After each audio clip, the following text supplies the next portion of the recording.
दोस्तों, हम हर साल कई त्योहार मनाते हैं, पर कई बार हम इन त्योहारों के पीछे की कहानियों को नहीं जानते। ये नहीं जानते कि इनकी शुरुआत कहाँ से हुई थी। दोस्तों, अभी होली के त्योहार का सीजन है और आज मैं आपको इसीलिए होली त्योहार के पीछे की कहानी बताऊंगा।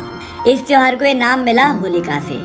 हिरण्यकश्यप शैतानों का राजा हुआ करता था और उसे लंबी तपस्या के बाद ब्रह्मा से वरदान मिला हुआ था, जिससे उसको ना तो दिन में मारा जा सकता था ना रात में, ना घर के अंदर मारा जा सकता था ना घर के बाहर, ना धरती पर और ना ही आसमान में, ना अस्त्र से ना शस्त्र से। उसको मिला ये वरदान उसके सर पर हावी हो गया, जिसके बाद वो धरती और दूसरे युगों पर अटैक्स करने लगा।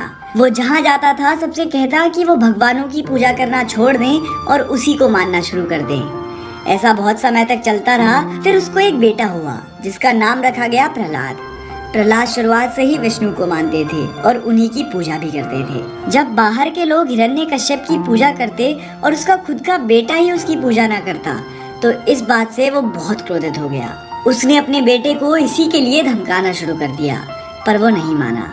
उसने अपने ही बेटे को मारने के लिए भी कई नीतियां अपनाई, पर कोई काम न करी। यहाँ तक कि जब उसने अपने बेटे को जहरीले सांपों के साथ छोड़ दिया, तब भी उसको कुछ नहीं हुआ।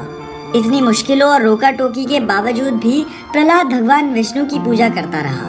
आखिर में हिरण्यकश्यप ने अपने बेटे को खत्म करने के लिए एक और नीति अपनाई।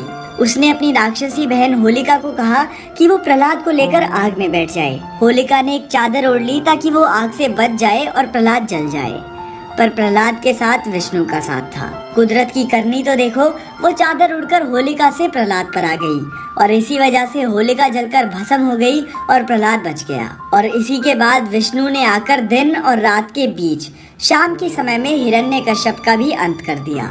इसी के बाद से हर साल लोग इसी दिन होली दहन करके होली मनाने लगे। और दोस्तों, हमारे अंदर ये भी सवाल आता है कि होली पर रंगों से ही क्यों खेलते हैं और रंगों से खेलना शुरू किसने करा था। तो ऐसा तब शुरू हुआ था जब श्री कृष्ण ने अपने दोस्तों के साथ वृंदावन में रंगों के साथ होली खेलनी शुरू करी थी।